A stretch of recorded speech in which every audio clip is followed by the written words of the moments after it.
Yan, magandang gabi po sa ating lahat and welcome po muli sa ating Nightlight dito po sa 20th mga kapatid.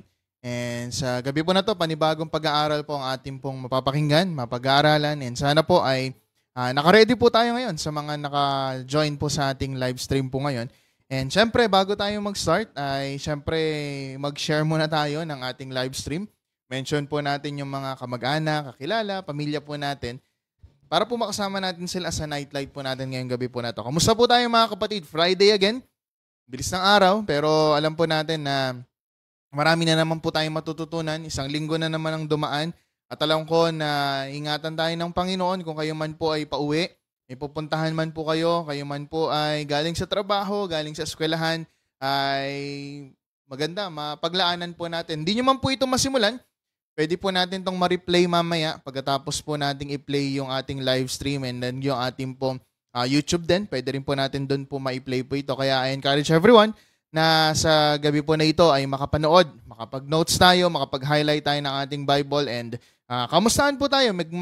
Mag-comment lang po tayo sa ating comment section and mabasa po natin mamaya and mapag-pray din po natin if you have prayer requests or thanksgiving po ay maaari nyo pong isama po sa ating pong comment section. So, before we proceed po sa ating pong pag-aaral sa gabi po na ito, tayo pong lahat po muna ay sumandali pong manalangin. Manaming Diyos na dakila at lubang makapangyarihan sa lahat, kami Panginoon ay muli na lumalapit po sa inyong harapan.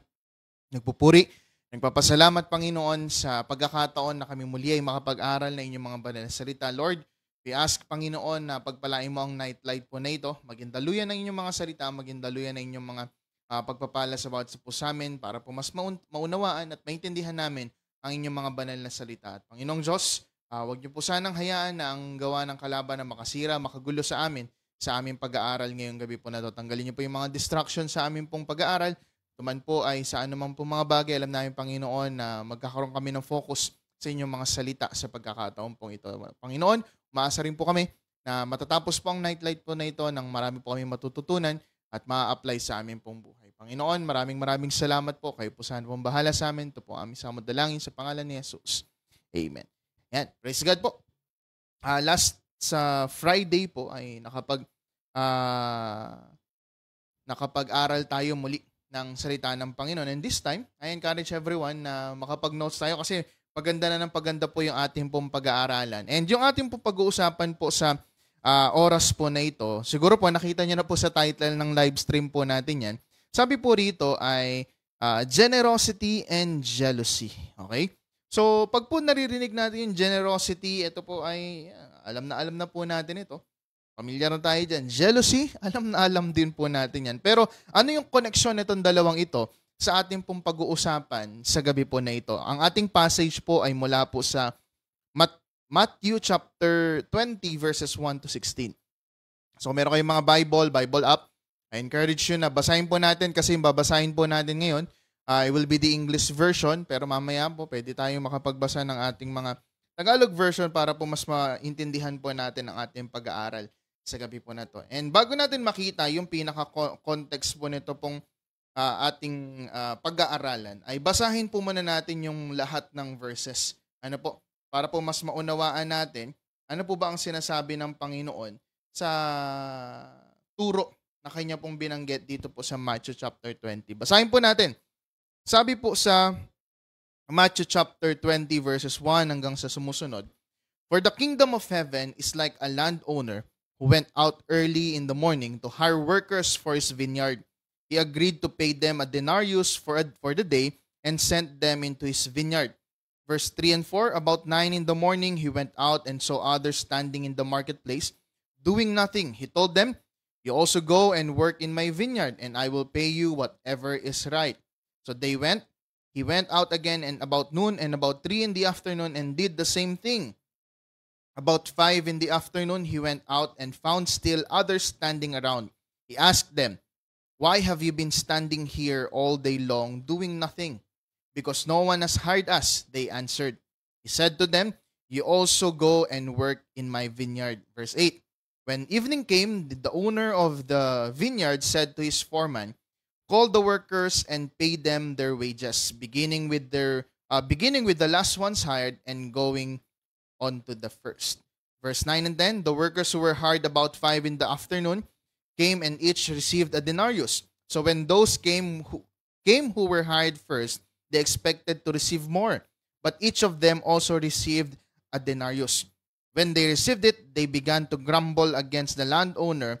'These who were hired last work only an hour or 1 hour,' they said, 'and you have made them equal to us who have borne the burden of the work and the heat of the day.' But he answered one of them, 'I am not being unfair to you, friend. Didn't you agree to work for a denarius? Take your pay and go. I want to give the one who was hired last the same as I gave you.'" And last verses po natin, Don't I have the right to do what I want with my own money? Or are you envious because I am generous? So the last will be the first, and the first will be the last." Blessed be the reading of God's words.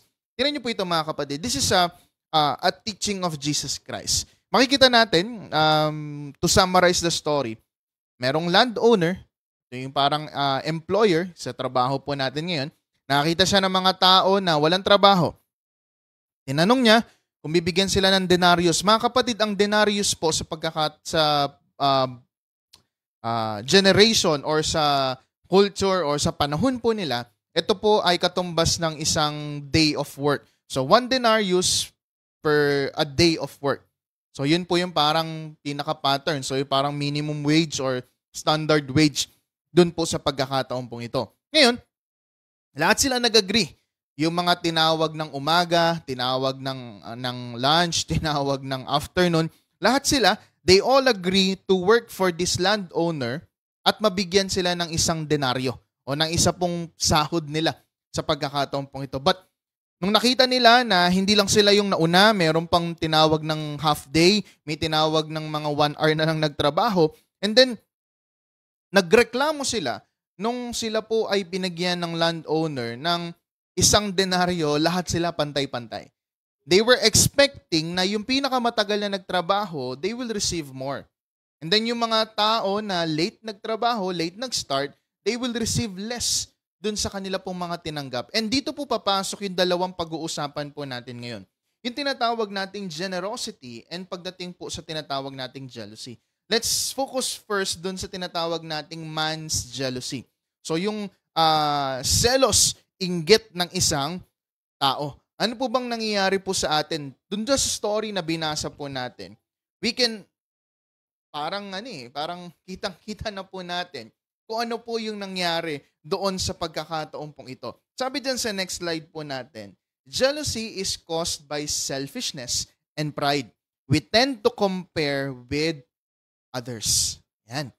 Alam niyo mga kapatid, tayo po, we as di lang Christians even mga tao po na hindi pa po, kahit yung mga hindi pa kumikilala sa Panginoon, we are driven most of the times ng selfishness and ng pride ng bawat isa po sa atin. And ito pa po, this is very true mga kapatid. We tend to compare yung sarili po natin sa ibang tao. Yung whether yung ginawa natin, achievements natin, efforts natin, we tend to compare these things sa kanila. And tayo po mga kapatid, this is a question that we need to answer din sa buhay po natin. Mga Kristiyano ba, dapat ba meron tayong pride sa buhay natin? And alam natin, sagot po dito. Ayaw ng Panginoon na tayo po ay malilid o mapapangunahan ng pride na meron po tayo. So alam natin yung self-respect, self-esteem, okay lang po yun Kasi valuable naman po tayo sa harapan ng ating pong Panginoon. Pero kasi ang pride, ito na po yung nagbabuff sa ego natin. And this is a work of Satan na hindi tayo pumapayag na malalamangan tayo ng ibang tao. This is our pride. Ayaw natin na ibababa tayo ng ibang tao. Ayaw natin na ganito yung ipaparanas sa atin ng ibang tao. Kaya yung jealousy, it is rooted pagdating sa selfishness, pagdating sa pride ng isang tao. Kaya mga kapatid, an encouragement for us is tayo po na medyo prone tayo sa tinatawag nating jealousy. Prone po tayo sa pagko-compare natin sa ibang tao. Mga kapatid, we need to manage ourselves. Kailangan matutunan po natin na minsan nag-agree tayo kasi kung babalikan natin yung story kanina, nag-agree tayo pero minsan kahit nag-agree tayo sa unang usapan, may hinahanap pa rin tayo kasi lagi natin tinitingnan, ginawa ko to, nagpakapagod ako dito, ito. Pero hindi natin nare-realize, meron na pala tayong kasunduan nung una pa lang. And the Lord is being fair and the Lord is being just sa kanya pong pagkatawag sa bawat isa po sa atin. That is why mga kapatid, ang isang Kristiyano, tayo pong mga mananampalataya, dito po sa story na to, this is the parable of na kinuwento ng Panginoon. Mga kapatid, this is an encouragement for us na we need to stop having jealousy. Whether sa kapatid natin sa pananampalataya, sa trabaho, sa eskwelahan, sa pamilya. Ayan, prone po tayong lahat sa ganito kasi si Satan kasi ini-steer up niya yung feelings natin kapag parang na-down ka, hindi na kung ano mang nangyayari po sa atin. Ginagamit po ito ni Satan for us to steer up yung pride, steer up yung ego, tapos makalimutan na natin yung pagkakatawag sa atin ng ating Panginoon. Kaya sa paalala sa atin ng Diyos ngayon that yung jealousy, it comes from selfishness na magiging makasarili tayo. And sabi pa nga po dito sa next slide natin, grace is something we receive which we do not deserve. Imagine, the Lord is very gracious kasi siya yung landowner dun sa pinag-aralan po natin kanina. Siya po yung tinutukoy na landowner that He was gracious enough to give work dun sa mga tao na nakikita niya walang trabaho.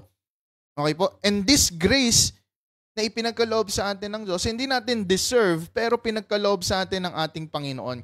Alam niyo po, if tayo mga Kristiyano, kapag ka nakita natin na yung grace ay ibinigay sa ibang tao, sometimes we are jealous. Sometimes we are unhappy. Hindi tayo masaya kasi ang mindset natin, hindi niya deserve yun kasi ganito yung buhay niya.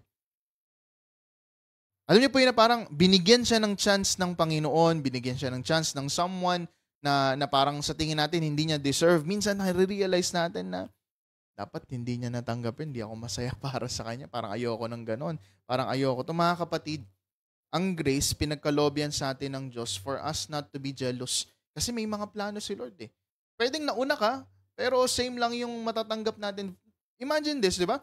parang kung titingnan po natin, pwede tayong magselos dun sa mga sa mga tinawag ng Panginoon na hindi nakaranas ng death, na nakausap si Lord, na ganito, tayo hindi. Tapos yung nasa cross, sinama siya agad ng ating Panginoon. Tayo, ang dami pa nating sinasuffer ngayon. Kapag we are looking dun sa mga naranasan natin, and then we are comparing it, magkakaroon talaga tayo ng jealousy sa grace ng Panginoon. Bakit siya? Parang masyado siyang binibiyayaan ng Panginoon. Ako hindi.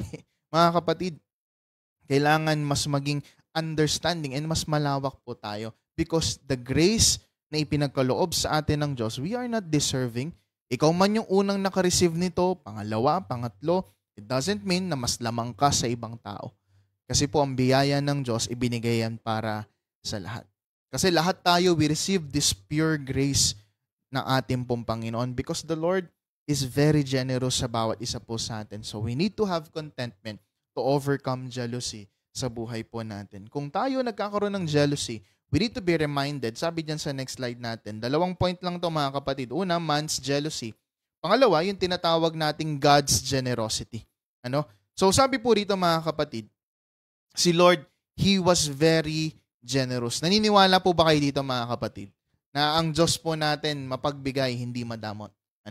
Kaya sabi po rito sa susunod po natin, yan, kung ang Diyos po natin ay generous, we should also be generous to others. Okay? Sabi po rito mga kapatid, mas maging po tayo, mas maging mapagbigay po tayo sa ibang tao o sa mga tao po nakapaligid po sa atin. Alam niyo po, meron tayong dalawang pagko-compare na tao o mga workers, mga servants ng Panginoon. Meron pong mga tao na na-hire sila, sabi ito po yung parang example ko rin kanina, na sila po ay nagtrabaho ng nauna, pero hindi sila mag-work hanggat hindi nila alam kung magkano yung kanilang matatanggap. At meron din naman na mga tao na huli na na-hire, pero wala silang kontrata kasi ganito, kasi ganyan. Pero nagtiwala sila, nabibigyan sila ng kanilang employer o ng kanilang owner ng tama sa kanila pong ginawa. Mga kapatid, alam niyo po, minsan ganun din po tayo. Parang ayaw nating simulan yung isang bagay, yung parang sigurista ba?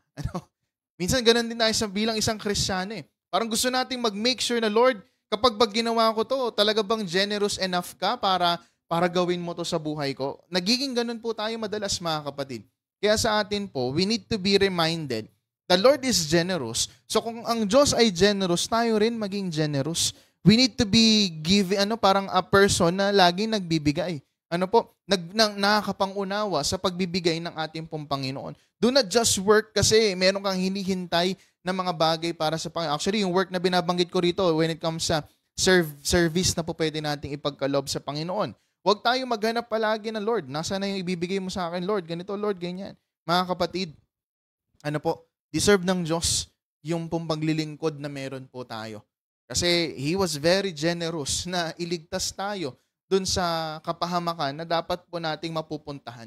Kaya nga sabi dyan sa next slide po natin, let us be thankful for His grace and not be jealous of others.